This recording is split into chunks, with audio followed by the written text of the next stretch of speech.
I hate to be the bearer of bad news, but God says, even in heaven, you're still gonna die. Ooh, that's a good one. I bet you feel like you got a gotcha on that one.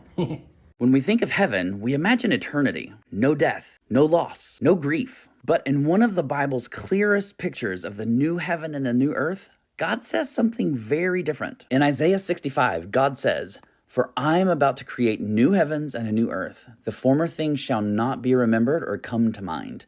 No more shall there be in it an infant that lives but a few days, or an old person who does not live out a lifetime. For one who dies at 100 years will be considered a youth, and one who falls short of 100 will be considered accursed." There's two thoughts on that, but I'll let you keep going. At first, Isaiah's picture sounds exactly like the heaven we hope for. There's joy in the city, no more crying, no more distress. People finally get to live in the houses that they built and eat from the vineyards that they planted. Even nature chills out. The wolf and the lamb share a meal without either of them getting eaten.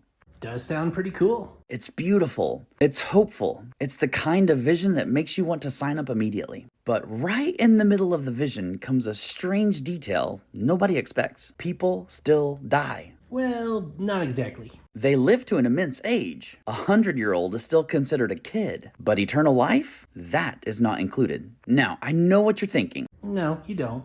Hold on, doesn't the Bible say that there will be no more death and no more suffering? Yep, it sure does. And you're right. Revelation 21 promises exactly that. A new heaven and a new earth where God wipes away every tear and death is no more. Okay, so far so good. But here's the dilemma. Isaiah and Revelation are talking about the same thing. The new heavens and the new earth. And they don't agree on what it looks like. Well, maybe, but maybe not. So here's the thing. When it's talking about this, most scholars do believe he's talking about the Messianic kingdom. So even though he mentions a new heavens and a new earth, it's still new compared to what we have. Not necessarily new as in remade, but new as in changed, under the direct supervision of Christ himself sitting on the throne in Israel. So he could be referring to the millennial kingdom. That's one view. The other view is that when he talks about the age of people, that if someone dies as 100 years old, they're a kid, etc., that he's giving you an example of ageless time. That not that people would die, but that if they did, it would be considered a crime, a shame that they died as a child if they're 100 years old.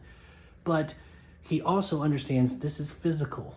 The two theories are that it's either the millennial kingdom and he doesn't have a full grasp of the difference between the two, just like the Old Testament prophets didn't understand Jesus would have a first coming and then a second coming, or he's simply saying that life will be eternal. And if someone did die, it would be like that. Isaiah's vision still includes death, just delayed. Revelation's vision abolishes it entirely. Right, so I think I gave an adequate explanation for that. So which version of God's future is it? A new creation where life is long but still ends? Or a new creation where death itself is erased? Both, if you understand it properly. The Bible itself doesn't give us one answer. It gives us two, and they do not line up. Right, because you are assuming they're talking about the exact same thing, or you're assuming that Isaiah had full 100% knowledge of what was to come, but he didn't. In fact, the Bible even says that we understand only as but looking in a dim mirror. And then when we are face to face, we'll have full knowledge of everything. So are you going to fault the Old Testament prophets for not knowing Jesus would have an incarnation where he would die before his glory comes? Well, given your content, you might. So why would God describe the new heavens and the new earth in Isaiah with death still present? When Revelation says no more death, is that rewriting history? No, it just takes some contextual understanding and understanding it's two different authors too. That makes a big difference. And what does that say of God's all-knowing, unchanging nature? What does it say of your ability to research if you're not willing to look up the possible answers and share them with your followers? You could have looked this up too.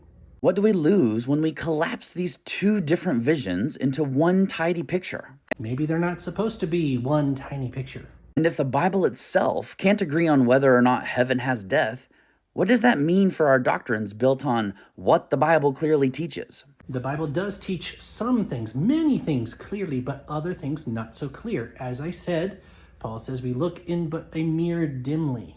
Maybe the point isn't to erase the contradiction, but to admit that the Bible gives us more than one voice, in more than one context, with more than one theological goal. Or maybe before we assume it's a contradiction, we look into the history of how prophets spoke, just like they did not understand the two comings of Christ. And so you do have prophecies about the Messiah that merge the first and second coming.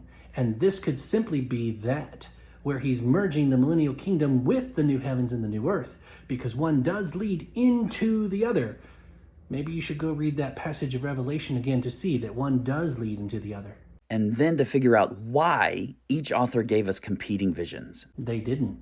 Now, if you find that makes you more interested than defensive, you're in the right place. Only if you disagree with Christians.